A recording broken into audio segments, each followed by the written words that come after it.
read it because I also want to give credit to who posted the tweet, is by Robbie Starbuck, okay? Great name. And he posted this. It has 177,000 likes.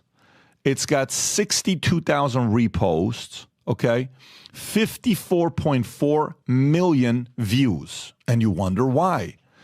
The American College of Pediatricians just put out a fire statement calling out all the major medical associations by name for pushing the gender transition craze on kids.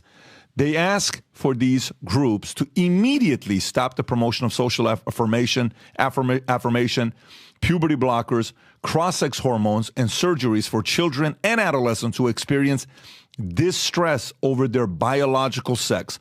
Watch this video. Go ahead, Rob.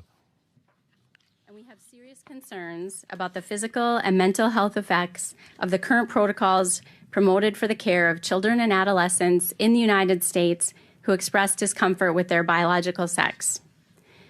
This declaration was authored by the American College of Pediatricians, but really it was developed from the expertise of hundreds of doctors, researchers, and other healthcare workers and leaders who, for years, have been sounding the alarm on the harmful protocols that continue to be promoted by the medical organizations in the United States. Despite recent revelations from the leaked WPATH files and the recent release of the final report from the CAS review, these medical organizations have not changed course. So we are calling on these medical organizations of the United States, including the American Academy of Pediatrics, the Endocrine Society, the Pediatric Endocrine Society, the American Medical Association, the American Psychological Association, and the American Academy of Child and Adolescent Psychiatry to follow the science and their European colleagues and immediately stop the promotion of social affirmation, puberty blockers, cross-sex hormones, and surgeries for children and adolescents who experience distress over their biological sex. In our declaration, we affirm that sex is a dimorphic, innate trait defined in relation to an organism's biological role in reproduction, male and female. This genetic signature is present in every nucleated somatic cell in the body and is not altered by drugs or surgical interventions. Consideration of these innate differences is critical to the practice of good medicine and to the development of sound policy for children and adults alike. Medical decision-making should be based upon an individual's biological sex.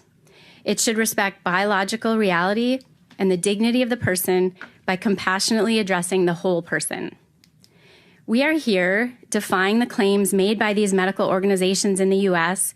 that those of us who are concerned are a minority and that their protocols are consensus. They are not consensus, and we are speaking in a loud, unified voice, enough. So here's a question I got for you folks if you're watching this. Why do you think 55 million people were interested in this just last week? Why? Why is this the most viral tweet? I think it's the most viral tweet in the last week. Why is that? What makes, I mean, she wasn't sensational. Nope. She actually, the way she talks where she could be the cure for insomnia. It wasn't like it was a motivational speech where she fired you up. She didn't tell you a joke.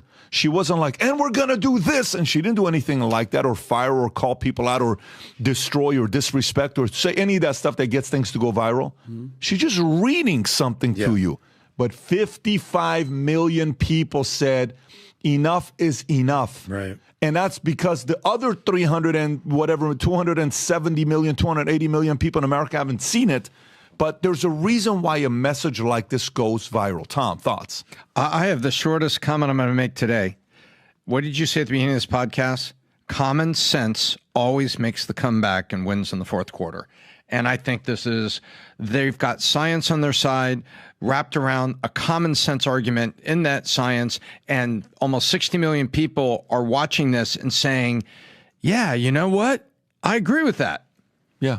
It's how about this? It's about time, and thank God she's saying this because it's consistently it's an attack on the children. The same with that pride stuff that we're talking about over sexualizing kids and dancing in front of their faces. We're talking about mutilating children because they've been brainwashed to think that they can be whatever gender that they want. And it goes back to Big Pharma making all the money and helping with the depopulation, because those people are never going to have kids. It's an agenda, and I'm so happy for stuff like this. This makes me happy, Pat, that 54, and this is besides how many people that they talked about this. You know, it's probably 100 million people are now talking, and that's being shared everywhere, because like you're right. Enough is enough. Why did it have to take this long? They're kids, 8-year-olds. But remember that the girl that was on the I think it was on Dr. Phil, and Dr. Phil's like, you think an 8-year-old can make a decision on what? And the transgender guy goes, absolutely. If they want to chop off their genitalia, it's their body. They know what to do. This makes me happy as hell.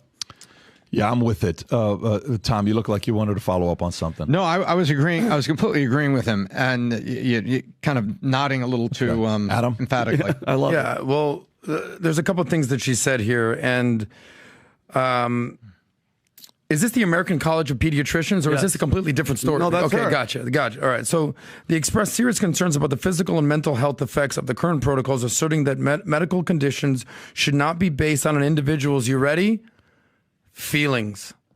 You were so caught up in how you feel, and you don't want to abide by the truth. They want to live my truth. Whereas I had a conversation with a lady one day. It's like, so if I identify as a woman right now, am I a woman? She's like, well, yeah. And then I'm like, well, 10 minutes later, if I want to be a man again, am I a man again? She goes, well, yeah, because it's how you feel. And I'm just playing this game with this girl of like, all right, let me see how far I could take this ridiculousness of, all right, so I feel like a woman now. She's like, oh, then you're a woman. Good news.